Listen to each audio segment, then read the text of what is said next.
Clint Eastwood's High Plains Drifter is one of his most unique westerns that mixes different types of movies. Let's look at 20 things you didn't know about the movie, such as the real story that inspired it, the Dollars trilogy references that you might not have seen, and how it caused Clint Eastwood and John Wayne to fight for the rest of their lives. So High Plains Drifter began as a script written by Ernest Tideman, an author and Oscar-winning screenwriter who is best known for writing Shaft and The French Connection. He was supposedly moved to write the story after hearing about the famous real-life murder of Kitty Genovese. Over 38 people saw her die, but not a single one of them told the police what they saw. This is a lot like how the people of Largo did nothing while their marshal was brutally killed. The movie is all about how people are afraid to speak out against wrongdoing and how they are involved in it. In 1972, Clint Eastwood had just finished acting in Dirty Harry and Joe Kidd. He had also just directed his first movie, the psychological drama Play Misty for Me, which came out in 1971. Eastwood also chose to make a western for his next movie. So after reading the original 9-page plan for High Plains Drifter, he asked Universal to let him direct it. He liked the strangeness of the story, it seems. So once the movie got the go-ahead, Eastwood hired screenwriter Dean Rissner to make changes to the script without giving him credit. Rissner filled in some plot holes with allegory and black humor, which were affected by Sergio Leone. When it came time to cast, Clint Eastwood chose to play the lead role himself, even though he was also the director. This started a bigger trend in his career, especially in westerns. For the rest of the group though, he usually chose actors he had already worked with. The barber, played by William O'Connell, had already worked with Eastwood on Paint Your Wagon. Additionally, Paul Brinegar, who played the saloon owner, had previously acted with Eastwood in Rawhide as Wishbone. Also Buddy Van Horn, who plays Marshall Duncan, used to be Eastwood's stunt double. Since High Plains Drifter was Clint Eastwood's second movie as a director, he knew he needed to hire a skilled and reliable crew to help him. He chose Bruce Surtis to be his photographer. We met on the set of Two Mules for Sister Sarah, and then we worked together again on Play Misty for Me and Dirty Harry. He also hired Dee Barton as a musician because she had written parts of the score for his most recent movie, Play Misty for Me. In the beginning, Clint Eastwood and Universal couldn't agree on where to film High Plains Drifter. United States wanted to film the movie on its backlot, but Eastwood wanted to film in real life. What was wrong was that he didn't know where to go. But one day, while scouting sites by himself in his pickup truck, he came across the Mono Lake area in California. He thought it would be a great place for a western because it would be very photogenic and different. The only problem with the spot Clint Eastwood chose was that there weren't many places in the area that looked like they could have been used as Wild West mine towns. Eastwood chose to build one from scratch, and he hired more than 50 technicians and construction workers to build 14 homes, a church and a hotel with 2 floors. What was even more amazing was that Eastwood didn't just want the buildings to have facades, he also wanted the insides to be fully fitted out, to make it easy for him to film scenes inside on location.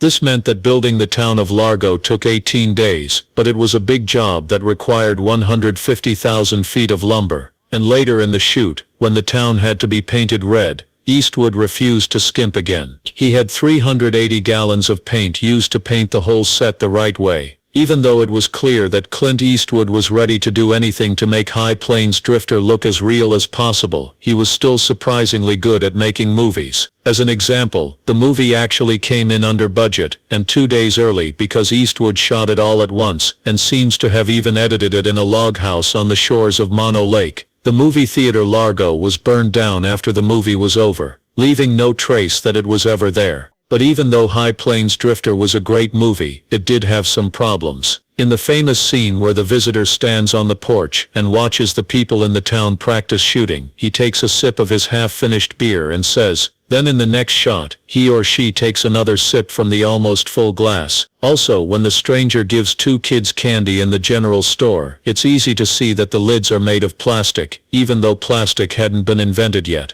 Since he had already played the tough cigar-smoking cowboy in so many other movies, Clint Eastwood was quickly becoming the face of the Western genre. Because of this, regular viewers might have thought that Eastwood played pretty much the same character in each movie, since the characters often wore similar clothes and behaved in similar ways. High Plains Drifter pretty much kept up this trend. The stranger wears a hat that looks a lot like the man with no names, and he or she is once again armed with the same cult single-action army that Hogan's character uses in Two Mules for Sister Sarah. Because Clint Eastwood's first movie was a Western called High Plains Drifter, it makes sense that Sergio Leone had a big impact on him, due to the number of spaghetti westerns they made together. There are many references to the Dollars series in High Plains Drifter, whether they were meant to be or not. For example, the stranger shoots off people's hats, lights fuses with cigars, and goes through the whole movie without ever saying his name. There is another reference in High Plains Drifter that is easy to miss on two of the tombstones in Largo's cemetery, are the names Don Siegel and Sergio Leone. This was Eastwood's funny way of honoring the two directors who had a big impact on his career through his roles as Dirty Harry and the Man with No Name. In most English-speaking countries, the movie was only known as High Plains Drifter, which was a hazy and general name that fit with the movie's mysterious and open-ended nature.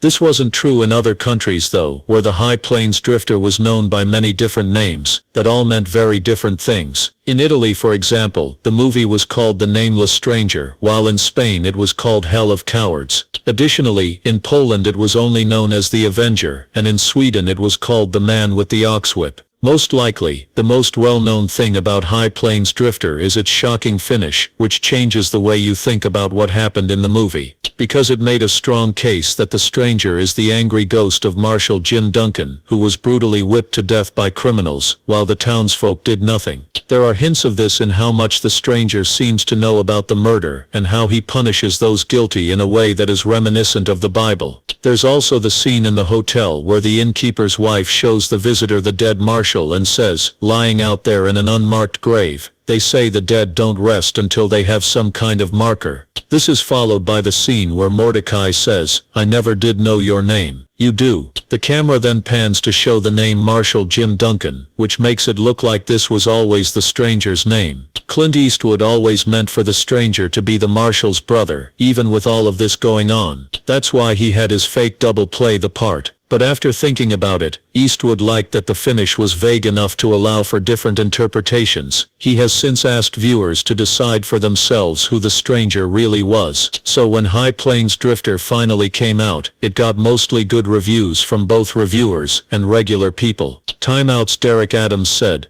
this was supposed to be Eastwood's Fonda because of the worlds of Sergio Leone and Don Siegel, and he does cut the operatic excess of Leone with the punchy economy of Siegel. Kim Newman of Empire magazine was also very pleased. She said it was a funny, bloody, scary movie that mixed Western and horror themes in a way that was daringly surreal, but of course some people still didn't like the show. According to Nigel Andrews of the Monthly Film Bulletin, after playing Misty for me, High Plains Drifter emerges as a disappointingly sterile exercise in style. Andrews suggested that Eastwood should forget what he has learned from other directors and start making his own style that works. In the end, High Plains Drifter made $15.7 million at the box office, even though it only cost $5.5 million to make. It was one of the biggest Western hits of the 1970s, and still is. Many people liked High Plains Drifter, but some people didn't like how Eastwood filmed scenes with violence and sex because they were so detailed and violent.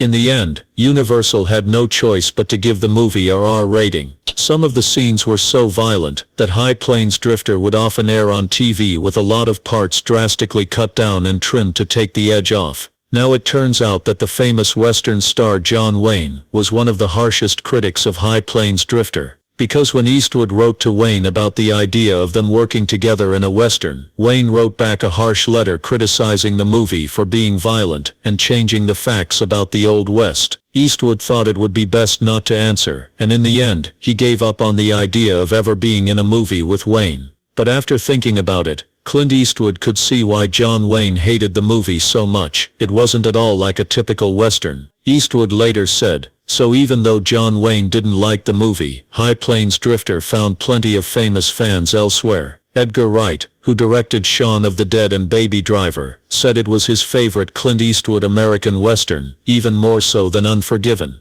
He also said that it had a big impact on Quentin Tarantino's Kill Bill. Also, High Plains Drifter is still on the list of 1001 movies you have to see before you die. Because High Plains Drifter did so well, Clint Eastwood chose to direct another Western 6 years later, which was called Pale Rider. Even now, a lot of people think that the two movies are linked because Clint Eastwood plays a mysterious, angry stranger in both, and the stories have similar supernatural and religious themes. Also, both movies start and end the same way. The stranger rides in from the distance at the beginning and fades into the background at the end. But Clint Eastwood has stated that the two movies stand alone and have nothing to do with each other. He did say that High Plains Drifter was a big influence on Pale Rider. Eastwood wanted to make another Western about a ghostly thief with a strange past, but this time he wanted to make it a lot less cynical and hopeless than his last movie. But please tell me what you think about High Plains Drifter below. Do you agree with John Wayne that it's one of Eastwood's best movies? Also, if you liked the video, please click like and check out this other movie.